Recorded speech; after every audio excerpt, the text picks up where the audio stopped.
Puedes ver la presentación, ¿verdad? Sí, doctor, se puede ver. ¿No podías haber puesto un título menos romántico?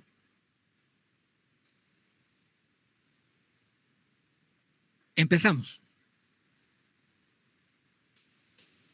Ok, Virgilio. Este es tu paciente.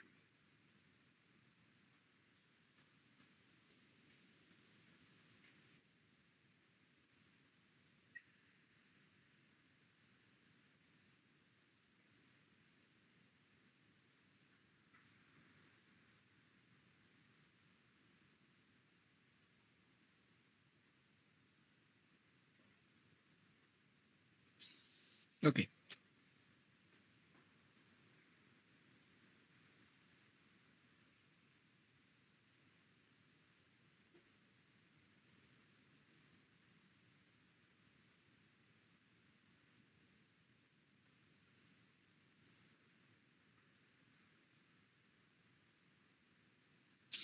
Ok, entonces la cuestión es la siguiente, Carla. Ya has analizado hasta acá cómo va el caso de Virgilio, ¿no es cierto?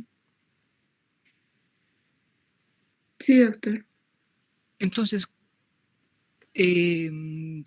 normalmente, ¿por encima de cuánto consideras que es la frecuencia cardíaca que está aumentada? Según la edad, para mayores de 60 años sería por encima de los 100 latidos por minuto. Ya. Entonces, este estaría con una frecuencia cardíaca aumentada. Bueno, Sí. estos son algunos parámetros. Yo podría utilizar acá el parámetro inferior y el parámetro superior de referencia, pero es mucho más fácil recordar esta información viendo para este caso en particular por encima de cuánto la frecuencia cardíaca está aumentada. Entonces aquí tienes una herramienta para que es fácil de recordar. Mira, de 0 meses a un año, la frecuencia cardíaca tiene que ser necesariamente menor a 180. Cualquier frecuencia cardíaca mayor a esta, o igual o mayor a esta, estaría con frecuencia cardíaca. De 2 a 5 años, 140, que serían los preescolares. Y después estaríamos ya con los escolares, de 6 a 12 sería menor a 130. Y de 13 adelante debería estar menor a 110. Por lo tanto, este paciente con 125 definitivamente está con una frecuencia cardíaca aumentada. ¿Quién es la víctima de la... fin de la presentación? ¿Quién es la víctima del grupo 2? Yo, doctor. Naira Ávila. Sí. Ya, empezamos. Continuamos contigo, Naira.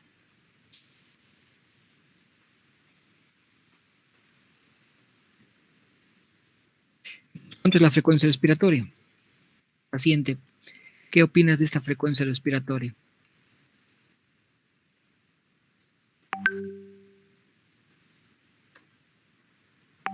La frecuencia respiratoria normal en adultos es de 12 a 20 respiraciones por minuto y en nuestro paciente está elevada la frecuencia respiratoria.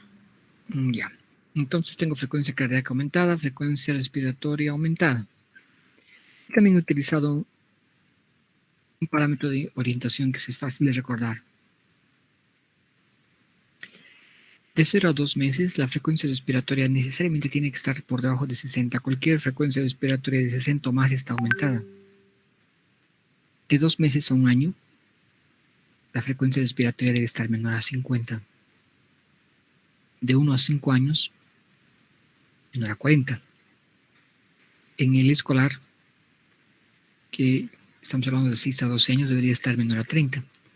En el adolescente y adulto debería estar menor a 20. Por lo tanto, este paciente tiene frecuencia respiratoria aumentada.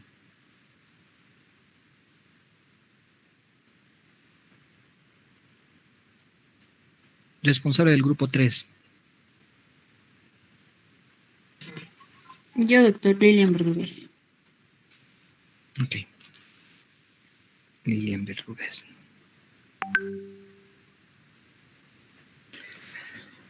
Ok, seguimos entonces.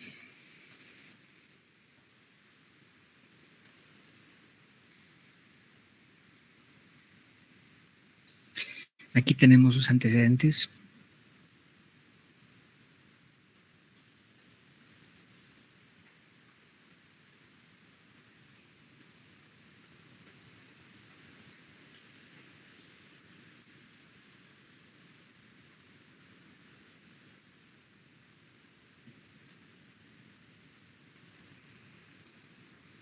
Ya, entonces, mira, fíjate que hay varias cosas que para poder entender qué diablos está ocurriendo necesitamos comprender. Mira, no voy a preguntar nada sobre esta ASA, que es la aspirina, 100 miligramos al día que le están dando, porque además dice, recibe un antiagregante plaquetario. Y es aspirina. Entonces ya sé que la aspirina le han dado para este problema, antiagregante plaquetario. Pero sí me gustaría tener información de los otros componentes. Entonces, ¿qué es la digoxina? La digoxina, doctor, es un glucósido que es usado para la insuficiencia cardíaca, debido a que tiene efectos antiarrítmicos y también se puede llegar a usar para lo que es la fibrilación auricular. Respecto a su dosis, encontré que su dosis ideal. Ratito. Vamos a pensar. Analizaremos su efecto, ¿te parece? Bueno, entre sus efectos, este tiene un efecto directo. Me has dicho que la digoxina es un glucósido cardiotónico, usado como agente antiarrítmico, usado en la insuficiencia cardíaca y en otros trastornos cardíacos como los problemas relacionados con el ritmo, fibrilación auricular.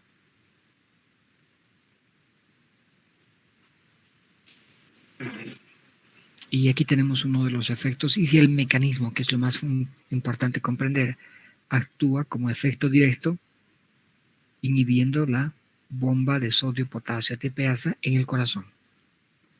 ¿Qué resulta de esta inhibición? La salida de sodio y aumento de los niveles de potasio intracelular. Esto ocasiona un efecto inotrópico positivo, lo cual significa que aumenta la fuerza de contracción del músculo cardíaco.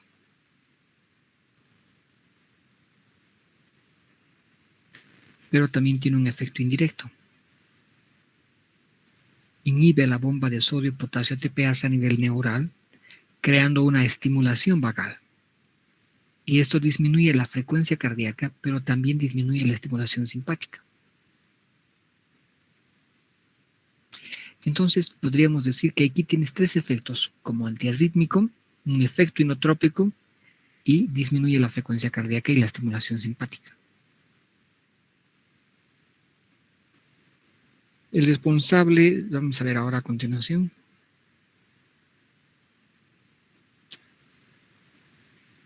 El responsable del grupo 4. Yo, doctor, buenas tardes. ¿Cómo se llama usted? Jesús Vaznava.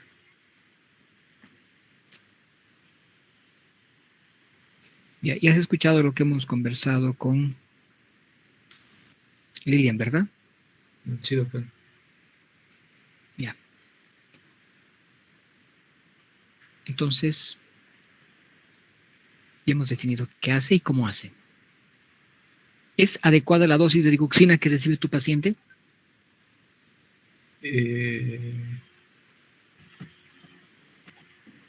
No, doctor. A lo que he buscado, la dosis, digamos, de inicio para un paciente adulto es de 0.75 a 1.5 miligramos dosis única. Y a lo que le han dado al paciente es menos, digamos. Y no es adecuado, doctor. A lo que Lilian Verdugas, ¿qué opina usted al respecto?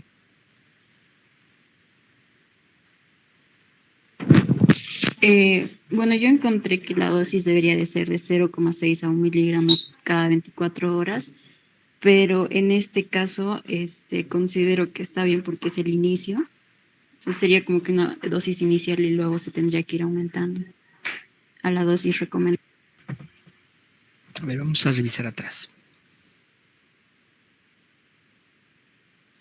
Están dando digoxina de 0.25 miligramos día. No se olviden que este paciente tiene un infarto de miocardio hace 5 años y dice que como consecuencia de esto recibe ASA y recibe digitálicos. No se ha iniciado, ya recibía aspirina y recibía digitálicos y recibía furosemida. Recibía 0.25 miligramos al día. La dosis de inicio puede ser de 0.75 a 1.5 miligramos como dosis única. A veces esta dosis, cuando es un paciente anciano, se lo puede ir fraccionando hasta en 6 dosis, dependiendo de cada caso. Pero en términos generales, lo que se hace es esto. 0.75 a 1.5 miligramos día. Pero eso es dosis de inicio. Este paciente no estaba iniciando. Entonces necesito saber cuál era la dosis de mantenimiento. En la práctica, la mayoría de los pacientes se mantendrán estables entre 0.125 a 0.75. Entre 0.125 a 0.175. Por lo tanto, una dosis de 0.25 miligramos aparentemente era apropiada para esa situación. Hasta cierto momento. Porque está dentro del rango de 0.125 a 0.75. Por supuesto que hay particularidades. En algunos es suficiente una dosis de 0.0625, pero en general es de 0.125 a 0.75 y tu paciente recibía 0.25. No parece haber sido una mala dosis hasta ese momento en el cual el paciente con estas dificultades. Desde hace una semana parece que esa dosis ya no funciona bien.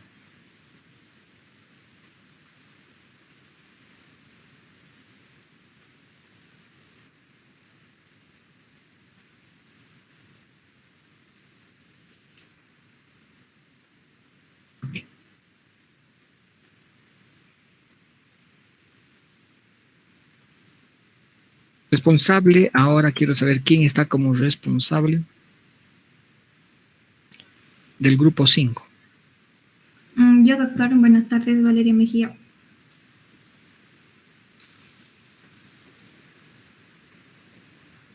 ¿Has visto la película El Gladiador?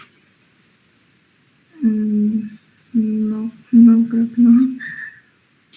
Cuando los gladiadores salen al campo de batalla y le dicen al César, ¿te saludan los que van a morir?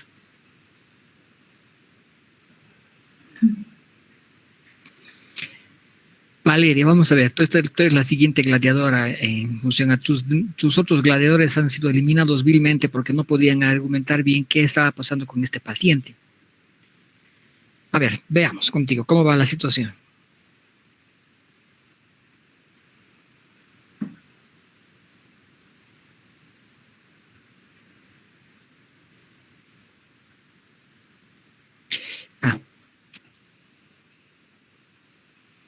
¿Por qué recibe digoxina este paciente? Esa es la pregunta para Valeria. Para disminuir no, sería para incrementar la fuerza de contracción del corazón, doctor. ¿Me estás preguntando? No. Ok. ¿Quién está ahora como responsable del grupo 6? Doctor, aquí firme, los que vamos a morir, le saludan, doctor. Perfecto. ¿Cómo se llama usted? Gilmar Arano. Gilmar Aranoca. Sí, doctor. ¿Por qué le están dando digoxina a este paciente? ¿Estás de acuerdo con lo que dijo Valeria o tienes alguna otra idea adicional? Y tal vez respecto a lo que usted ha mencionado, doctor, y estaba explicando el mecanismo directo e indirecto, lo que es esencial para el corazón y para que se realice la contracción justamente es el calcio. Entonces lo que buscamos es el aumentar los niveles de calcio en el músculo cardíaco. Ok, vamos a pensar acá. Mire,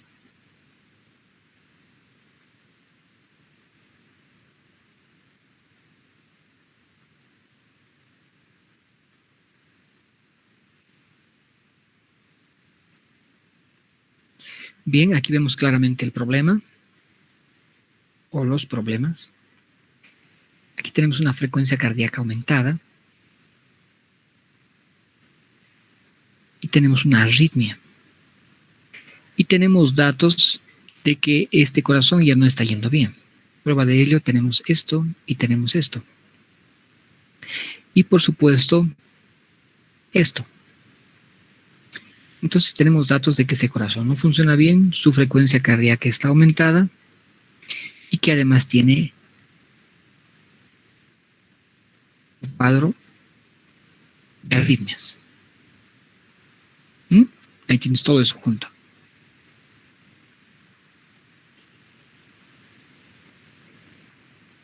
Entonces, como conclusión general,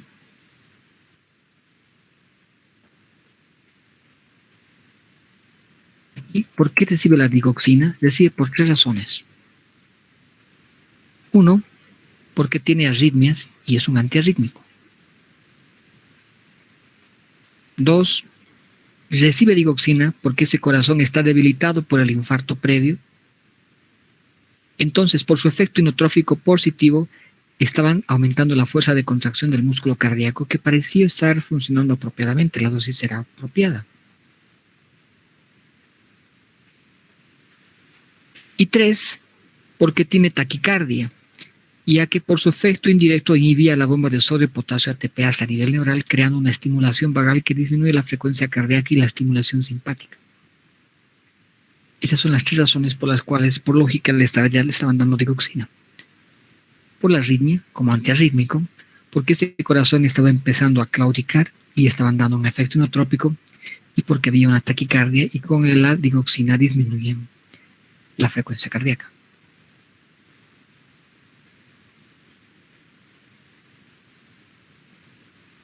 ¿Quién está como responsable del grupo 7?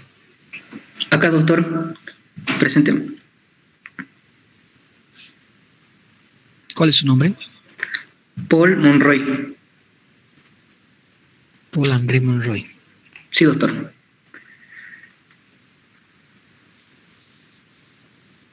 Ya, hasta aquí está claro el show. Sí, doctor. Ya, seguimos con el martirio.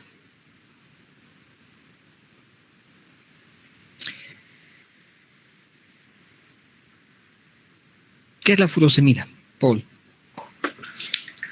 Bueno, doctor, la furosemida es un diurético. Los diuréticos son fármacos que al ser ingeridos, estos van a provocar la eliminación de agua y electrolitos. La furosemida es un diurético de asa y va a ser utilizado en este caso para reducir la retención de líquidos, que puede producirse como es en este caso, como es el caso de los edemas que ocurre aquí, y en el cual su efecto va a ser bloquear, en este caso, el sistema de transporte de sodio, potasio y cloro, esto en la rama ascendente del asa de Henle, y esto va a aumentar la excreción al mismo tiempo del sodio, del potasio, del calcio y del magnesio. Ok, es un diurético de asa. Bloquea el sistema de transporte de sodio, potasio, cloro en la rama ascendente del asa de Henle y aumenta la excreción del sodio, potasio, calcio y magnesio. Y como consecuencia del agua. Responsable del grupo 8. Buenas tardes, doctor. Roslinda Sánchez.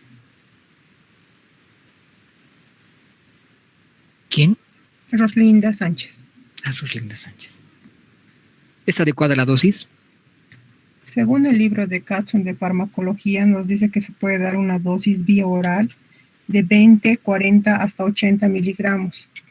En este paciente han iniciado, o su dosis que está tomando es de 40 miligramos día. Por lo tanto, sería una dosis intermedia. ¿Y estaría adecuada entonces?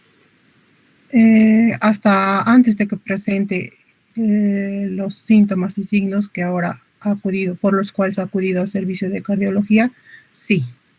Ok. Pareciera que las dosis eran apropiadas hasta determinado momento. Sí. Pero este paciente ciertamente ahora todo ha cambiado, de acuerdo con Roslinda. Entonces, vamos a volver a la sesión de martirio y este paciente estaba recibiendo furosemida 40 miligramos al día. Entonces, no puedo tratar de comprender lo que ocurrió con este paciente si no analizo cada una de las etapas que está presentando, ¿verdad? Sí. Ok, entonces...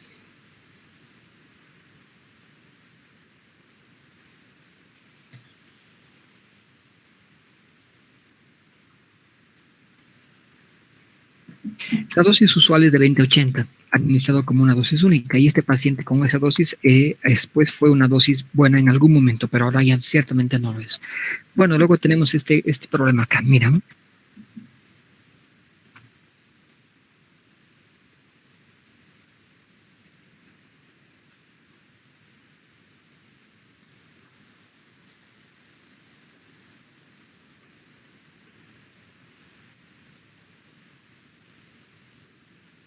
Ok.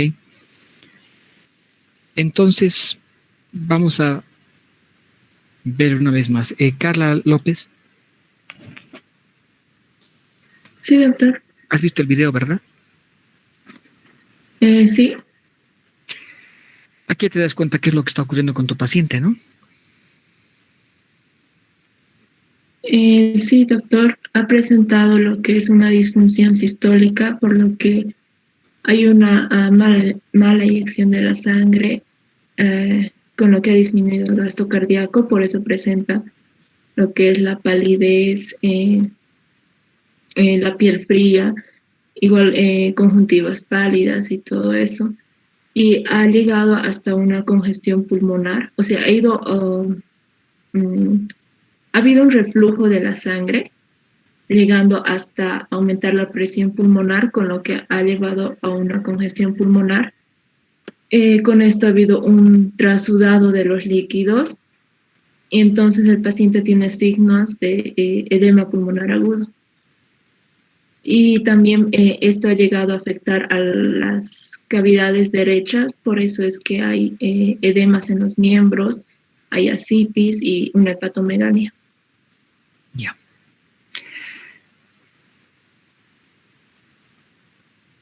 Sí, en términos generales, eso es lo que ha ocurrido. ¿Su escala de Glasgow está bien? Todavía. Entonces, ¿qué diagnósticos sindrómicos han hecho, Naira?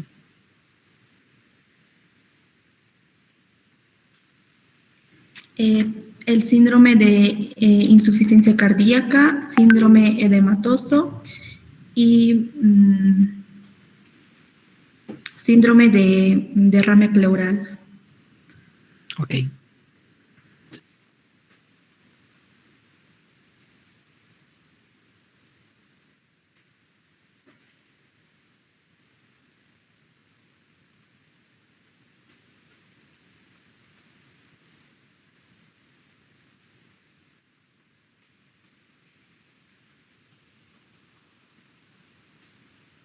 Aquí ya tengo un problema de bomba, ¿no crees? ¿No crees ustedes? Miren, aquí tengo yo un problema de bomba para entender por qué ha venido todo este show.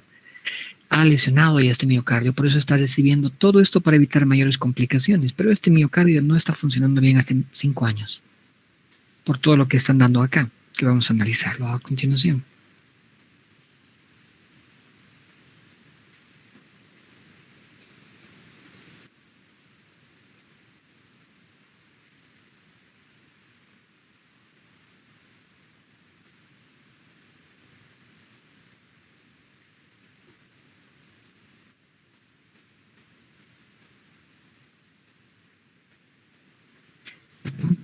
Va a ser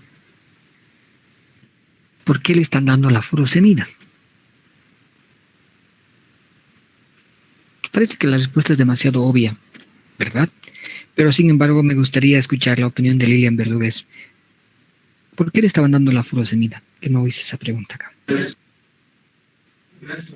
Bueno, como menciona mi compañera, se produjo la insuficiencia del corazón, esto produjo una congestión pulmonar que acabó provocando una congestión sistémica y eso provocó que la sangre o sea, que se produzca un trasudado primero a nivel pulmonar y finalmente a nivel de los miembros inferiores. Es por eso que el paciente presenta un edema en los miembros inferiores y con la furosemida sin un diurético que promueve la diuresis, se pretende intentar eliminar este exceso de líquido que se está produciendo a este nivel.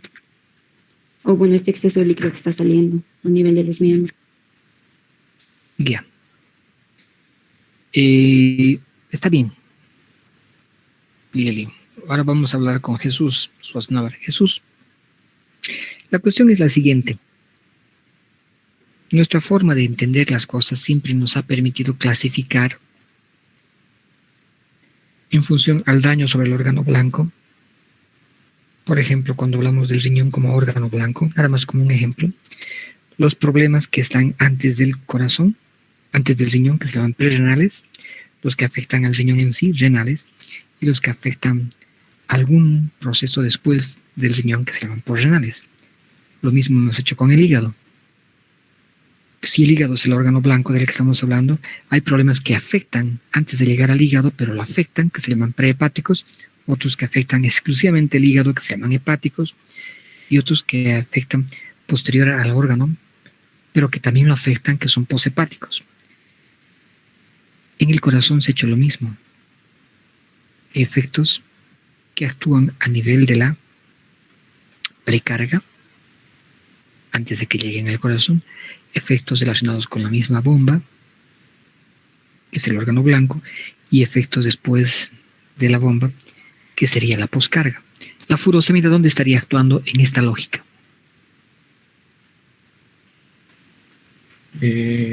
Actúa disminuyendo lo que es la precarga. ¿Estás Y preguntando? No, o sea, disminuye la precarga y también por ende va a disminuir lo que es el gasto cardíaco. Va a disminuir la precarga definitivamente. ¿Para qué tratar de que este pulmón deje de ahogarse en agua? Sí. Disminuyendo la precarga, pues seguro que sí. Básicamente ese es su objetivo fundamental aquí en este caso. Creo que en su tratamiento, este paciente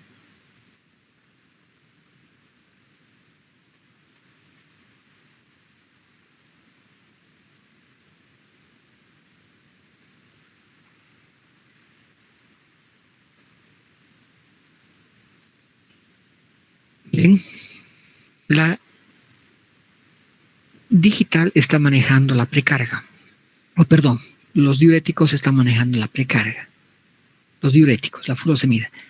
El problema de la bomba lo están manejando con los digitálicos, pero no encuentro medicamentos que me estén disminuyendo la poscarga, que probablemente podrían haber contribuido a un manejo más integral en este caso. Esta respuesta implica mayor profundidad en su respuesta. No se puede responder lo que voy a preguntar si alguien no lo ha estudiado en profundidad. ¿Qué medicamento falta para mejorar la poscarga, Valeria?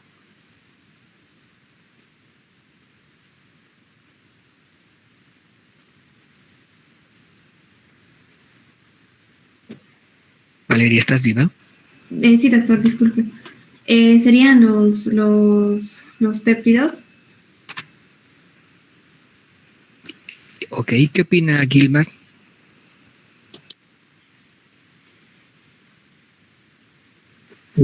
Sí, doctor, ya que igual funcionan como endógenos, ¿no? A nivel de lo que es los péptidos natriuréticos auriculares, que igual van a actuar en función de la natriuresis.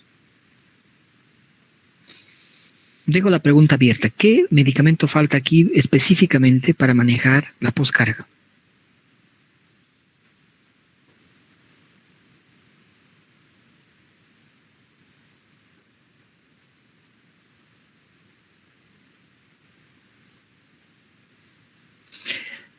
Falta el captopril o el enalapril. Y acá, si bien actúan también en la precarga, hacen algo que la furosemida no hace, y es mejorar también la poscarga. Entonces van a estudiar para saber por qué.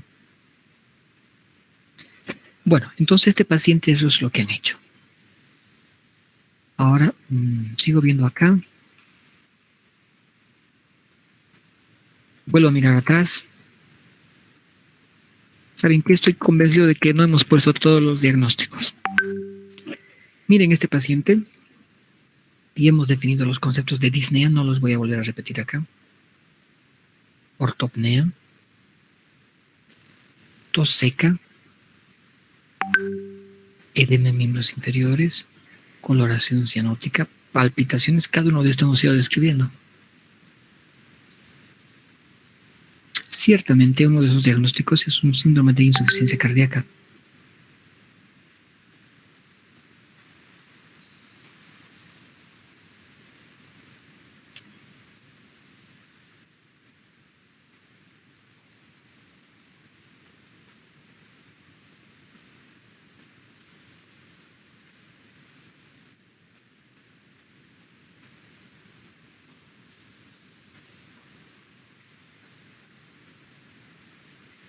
Sigo pensando en un síndrome de insuficiencia cardíaca y puedo reconocer básicamente congestión en 2 lugares, con todo lo que estoy revisando con ustedes.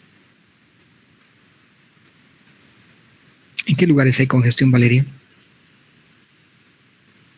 Para que quede claro de qué estamos hablando.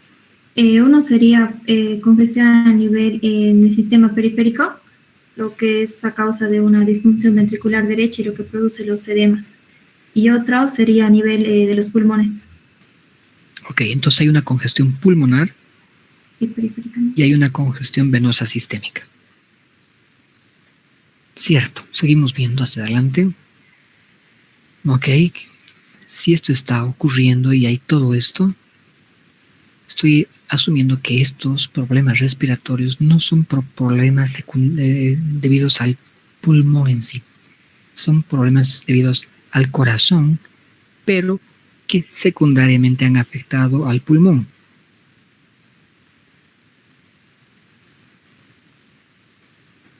Y aquí tengo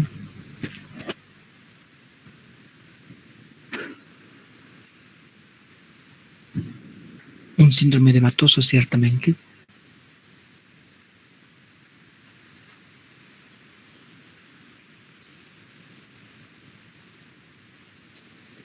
Miren, aquí hay ausencia de murmullo vesicular en ambas bases pulmonares.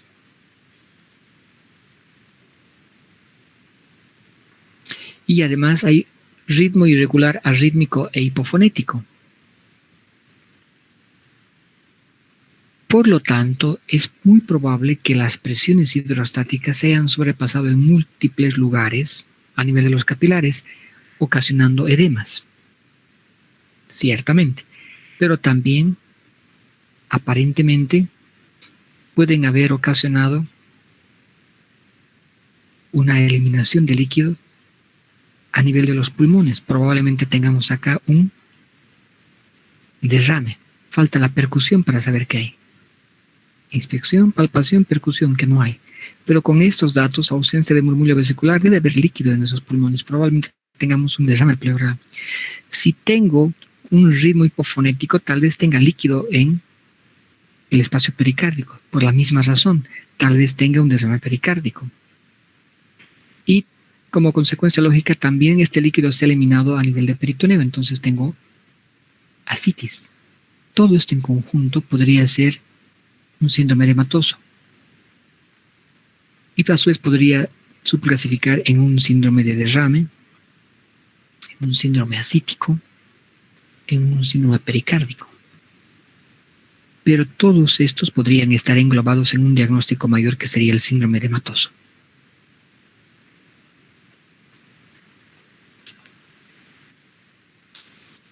¿Sí? Síndrome de disfunción cardíaca, todos hemos estado de acuerdo. Síndrome edematoso, hemos estado de acuerdo. Síndrome de derrame pleural y síndrome pericárdico. Aquí tenemos los exámenes complementarios.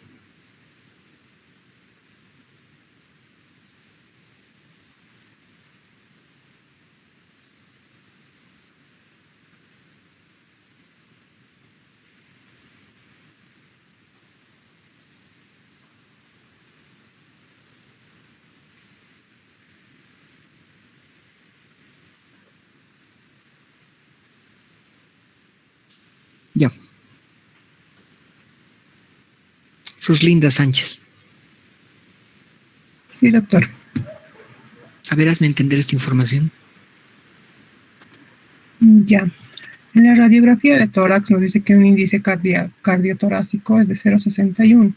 En este caso tenemos una cardiomegalia 3, por lo tanto está agrandando en su mayoría. Hay una congestión pulmonar intersticial bilateral. Quiere decir que no solamente es de un pulmón, ambos. Y un derrame pleural derecho, porque no es lo mismo congestión que derrame pleural. El derrame pleural se está dando mayormente en el lado derecho. Por lo tanto, nos va a sugerir que va a haber una congestión con derrame pleural solamente en el lado derecho. Eso con respecto a la radiografía de tórax. El electrocardiograma es un ritmo arrítmico que nos menciona al principio de la historia clínica un intervalo regulares, ausencia de onda P. Sabemos que la onda P es el inicio de la contracción ventricular, por lo tanto va a haber una ausencia de la contracción ventricular. Las ondas F presentes normales, el QRS están estrechos, por lo tanto va a haber una fibrilación auricular, por lo cual las aurículas juntamente con el ventrículo van a estar funcionando deficientemente. Después va a haber una hipertrofia ventricular izquierda, en lo cual va a reflejar en el electrocardiograma que la onda S profunda, y en B1 y B2 también se va a reflejar, y en la onda R alta en B5 y B6. Con respecto al ecocardiograma, tenemos que tomar en cuenta que es como sacar la anatomía del corazón para verlo al paciente. Entonces aquí nos está indicando que hay una fracción de eyección del ventrículo, que es lo que está repercutiendo mayormente en el ecocardiograma, por lo cual nos indica, como anteriormente nos dijo, que el ventrículo izquierdo está hipertrofiado a un valor de 35% de su valor normal.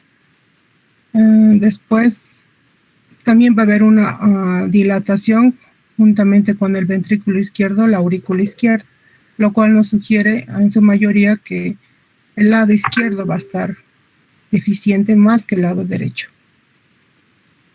Eso sería. Uno de los primeros elementos que debemos guardar en nuestra cabeza es que es muy poco probable que exista una insuficiencia cardíaca sin cardiomegalia. Sí. Primer punto clave. Es muy poco probable que exista una insuficiencia cardíaca sin cardiomegalia. Ahora, todos estos datos nos están indicando de que básicamente el problema central se ha generado en el corazón izquierdo, si bien ahora hay datos también de un mal funcionamiento del corazón derecho.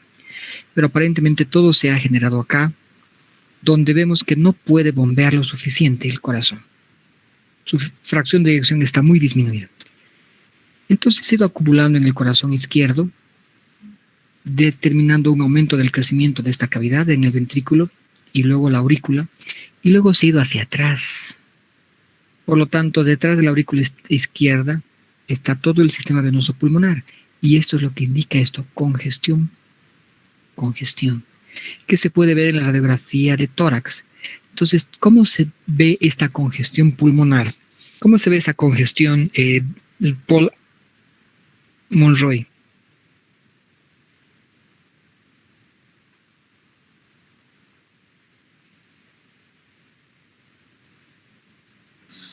¿Me escucha, doctor? Sí, ahora sí. Respecto a la congestión, podemos decir, por ejemplo, que, bueno, basándonos, por ejemplo, en lo que usted mencionó, por ejemplo, también en lo que se vio en los videos, podemos decir que esto puede ser debido a una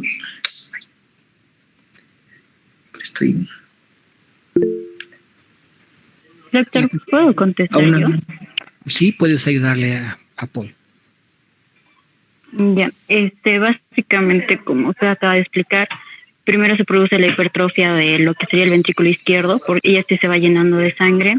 La sangre retorna a lo que es la aurícula izquierda y acaba llegando a lo que es el sistema pulmonar.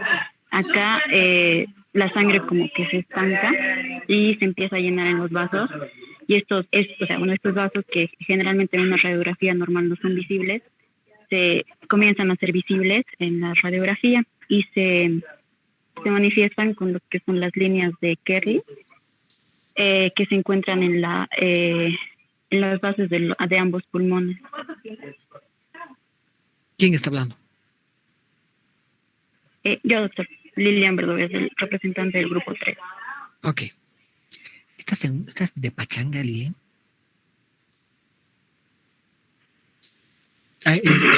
¿Perdón, doctor? ¿Estás de pachanga? Digo, tienes mucho ruido de ambiente.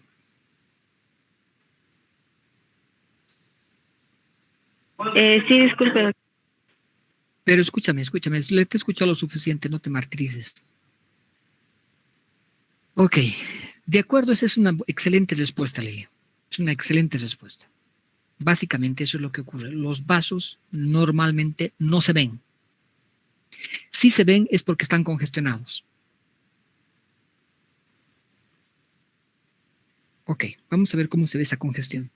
Aquí tenemos básicamente los intervalos ERR totalmente irregulares, ausencia de ondas P. Pueden verse ondas pequeñas irregulares denominadas ondas F de fibrilación. Ahora, ¿qué es lo que hay que visualizar en una silueta, en una placa radiográfica? Lo que básicamente hay que visualizar es esto, la silueta cardíaca, ¿no? Fíjense ustedes, aquí está el botón aórtico, pulmonar y el ventrículo izquierdo. Eso es lo que estamos viendo en este extremo.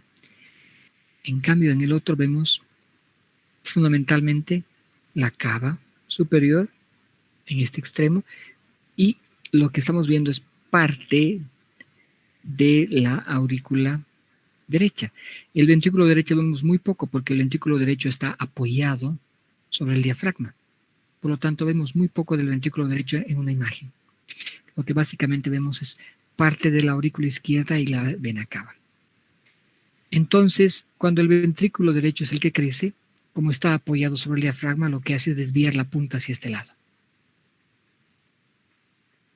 Bien, y aparte de ver esto, tenemos que tener claro la vascularización pulmonar. Aquí fíjense ustedes que la vascularización pulmonar no se ve. ¿Por qué? Porque no se ven normalmente los vasos. Tendrían que estar extremadamente congestionados como ocurre con este paciente.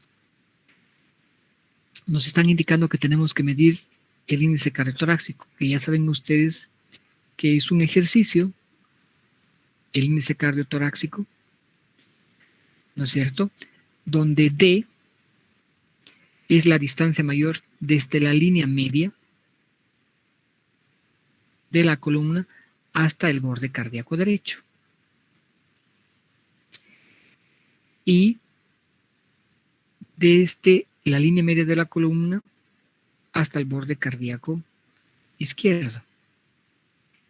Y T es el diámetro torácico transverso a nivel de diafragmas. Este índice cardiotorácico normalmente es preocupante cuando va por encima de 0.5. En este paciente estaba aumentado. Y tenía un patrón de congestión venoso capilar y debería verse así. Fíjense cómo este pulmón está congestionado. Aquí tenemos en A, en el dibujito, lo que normalmente no debería verse, que son las líneas A. Y aquí nos lo han dibujado para que se pueda ver mejor. Y también se ve las líneas B de Kerley, que son estas de acá, que nos está indicando que los vasos están muy congestionados. Y ya en este pulmón vemos que además está saliéndose ya este líquido a los pulmones, que es este componente intersticial metido en medio acá y el alveolar. Entonces, eso es lo que yo esperaría ver en una placa radiográfica. Y si ustedes, cada vez que encuentran palabras nuevas, no las investigan, por ejemplo, furosemida, dosis digital, qué se hace, cómo funciona y cuál es el contexto en este paciente, me hablan de congestión torácica y no estudio estas palabras, no voy a entender lo que está ocurriendo. Bien, esto ya no voy a discutir mucho sobre estos aspectos, pero son muy, muy obvios ya para ustedes. Creo que no vale la pena avanzar acá, que básicamente es este, ¿no? Nos han pedido que hagamos una clasificación entre signos, entre síntomas, antecedentes, y bueno, ya lo teníamos muy clara la figura. Aquí creo que lo que tendríamos que ver es, ya con estos exámenes complementarios, ¿qué diagnósticos definitivos realizaría? En este caso vamos a preguntar ahora a alguien distinto del grupo 11 y le va a salvar el pellejo Carla López que no sepa. Entonces vamos a preguntar al del grupo 11 a Carla Daniela. Pero Carla Daniela ya es la representante. No, tenemos que preguntarte a Alan Sarmiento. Sí, doctor. Con los exámenes complementarios, ¿qué diagnósticos definitivos van a realizar?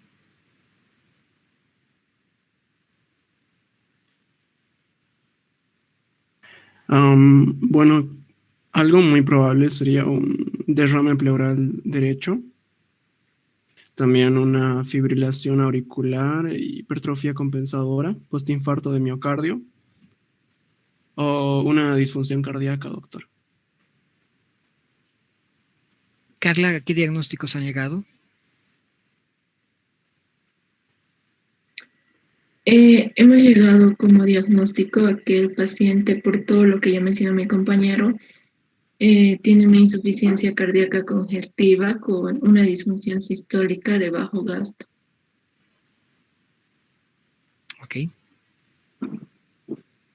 No se olviden que cuando estamos trabajando en estas sesiones de martirio, todos tienen que estudiar, porque voy a preguntar a medio mundo, así que ya lo saben.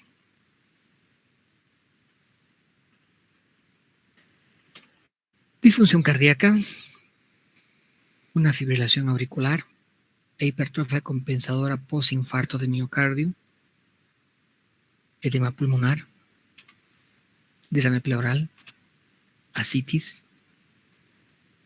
Y aquí tenemos la secuencia de los eventos etiopatogénicos, que muy bien ya lo han mencionado ustedes, y que solamente falta describir con un poquito más de detalle.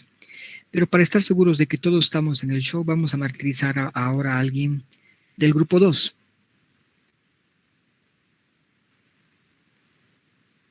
Fabiana Patricia.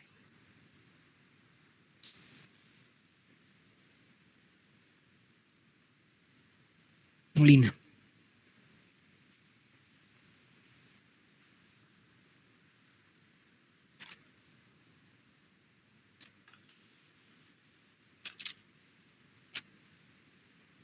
Ok, no está. Usted le pone falta. Lady Chavarría.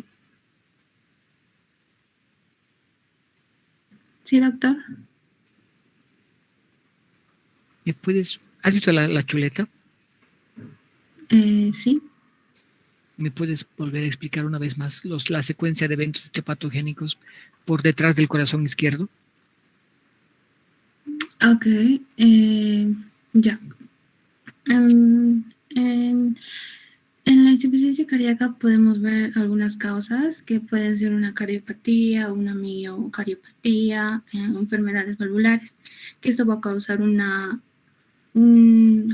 sobrecarga de la presión, del volumen, disfunción regional, que esto nos va a llevar a una disfunción del gasto cardíaco, y esa disfunción del gasto cardíaco nos va a llevar a la activación del mecanismo de compensación. Naira, ¿puedes explicarme la misma pregunta?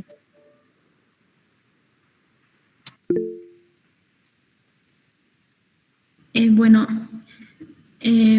primeramente va a empezar en el ventrículo izquierdo. Debido a que está hipertrofiado, no va a disminuir el gasto cardíaco y el líquido de la sangre se va a ir hacia la aurícula izquierda. y de la aurícula izquierda se va a ir a la circulación pulmonar.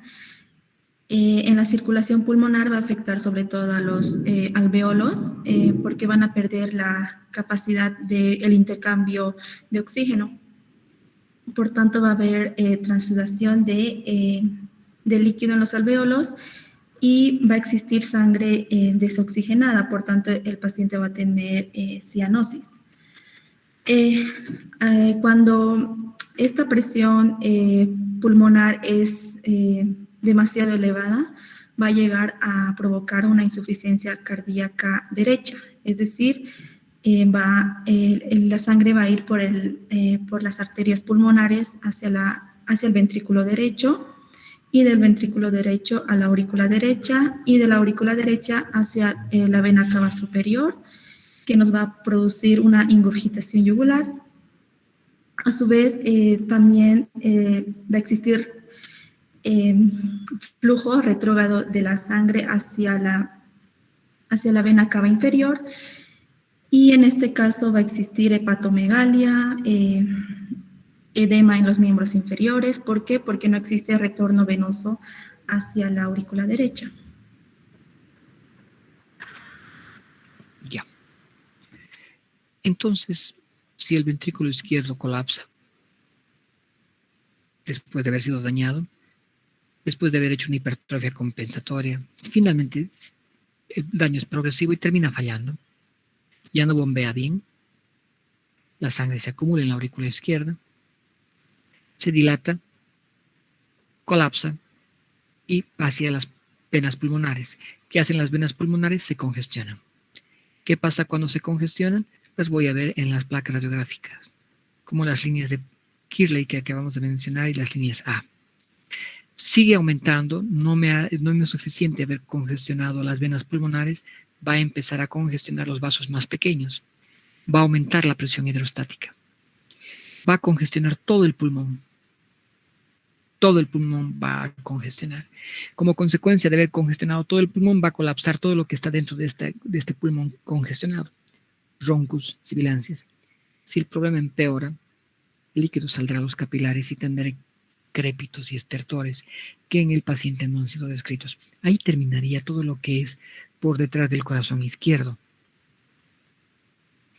Y en la ecocardiografía hemos visto datos de estos problemas, ¿no? La hipertrofia ventricular izquierda, la dilatación de la aurícula izquierda. En las placas radiográficas hemos visto la congestión, hemos visto la eyección, en fin, estaba muy clara la figura. Entonces teníamos una sobrecarga de volumen, aumento de presión de aurícula izquierda, aumento de presión venosa pulmonar, aumento de presión hidrostática capilar pulmonar, extravasación de líquido al intersticio pulmonar, dificultades en el intercambio gaseoso y finalmente pues, esto tendría que haber terminado en un edema alveolar y bronquial. Y la clave de que esto ha ocurrido es crépitos que no estaban descritos en la placa radiográfica. Y esto es lo que ocasiona los cuadros respiratorios. Lo que tenía en la historia clínica está aquí mencionado como disnea, cianosis, aumento de la frecuencia, pero todos estos componentes nos están indicando que ha habido este problema acá. Por delante del corazón izquierdo, voy a volver a insistir con esto, y yo creo que esta será ya, con esto tendremos todo suficientemente claro al respecto, así que le voy a preguntar a un representante del grupo 8,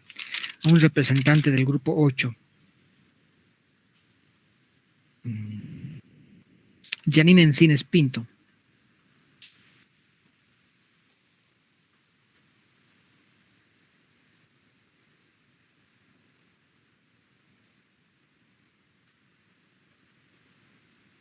Ok, Janine Encines Pinto está falta.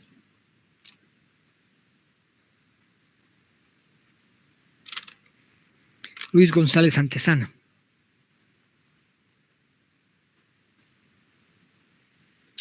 Doctor, está llamando del grupo 12. Somos el grupo 11. De contrachanfle. Otra vez. Grupo 4.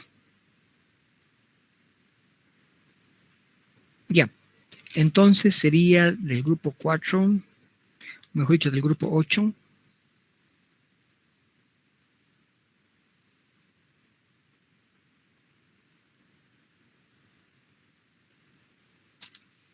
Andrea Aranibra.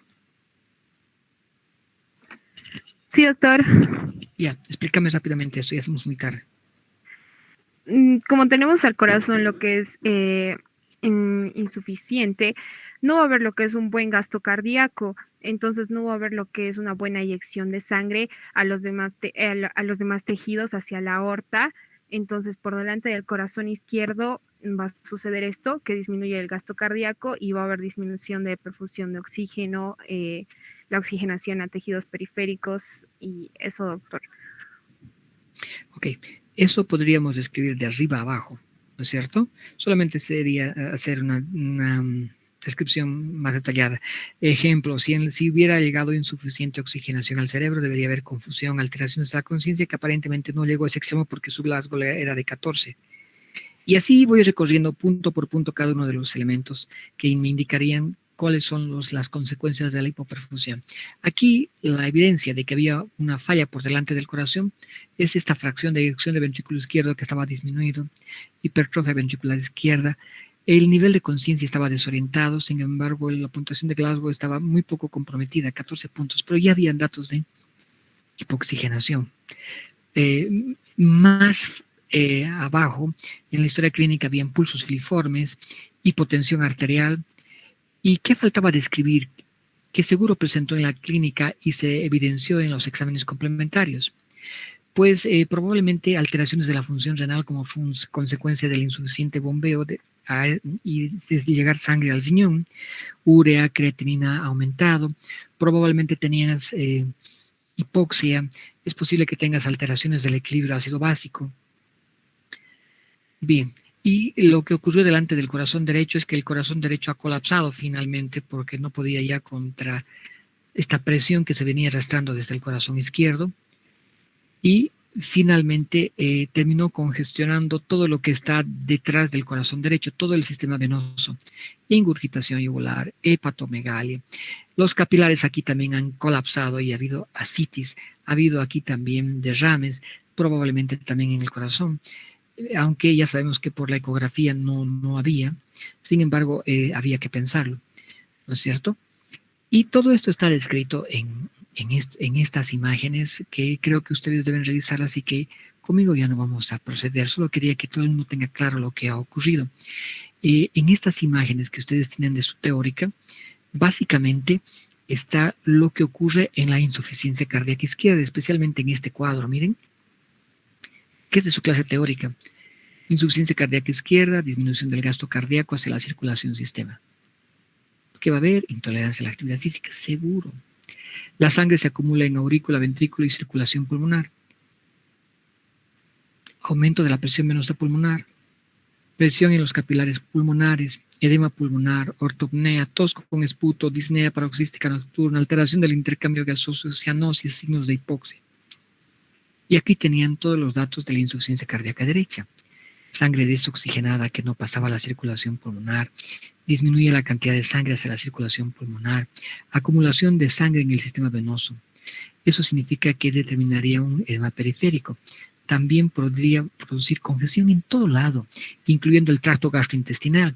Si hay congestión en el tracto gastrointestinal, interferirá la digestión y absorción de nutrientes, por lo tanto no querrá comer. Progresión de la distensión venosa. Sangre que se estanca en las venas, el hígado aumenta de tamaño y termina en hepatomegalia. Congestión en la circulación porta, ingurgitación del vaso, ascitis. También congestión hacia arriba de las venas yugulares, ingurgitación yugular. Esa es una forma muy interesante de organizarse. Sin embargo, para mí es mucho más fácil ver de arriba abajo secuencialmente cómo voy recorriendo de la cabeza a los pies todos los signos de la congestión. Aquí está lo mismo, de otra manera, pero me sirve mucho más de la forma en la cual mi cerebro piensa cuando lo hago sistemáticamente organizado de arriba abajo. Pero por supuesto no es imprescindible hacerlo así. Bien, yo creo que hemos terminado la sesión de martirio por el día de hoy. Roslinda creo que quiere decir alguna barbaridad. No, doctor, solamente quería preguntarle, en la historia clínica, aquí en la anamnesis actual, dice que el paciente presenta tos seca y angustiante, y hace rato en la insuficiencia pulmonar, en la congestión pulmonar, nos dice que va a haber una tos con esputo, espumante, entonces no sé por qué se daría. Eso ya te indica básicamente que hay, igual que en el anterior caso, ese ya es un edema agudo de pulmón definitivamente. Eso significa que hay líquido en los alvéolos y que también hay algo de sangre como consecuencia de esta tremenda congestión. ¿Y por eso se da la tos seca? Sí, exactamente. Imagínate, empiezas a toser cada vez que aumenta la secreción donde no debería haber.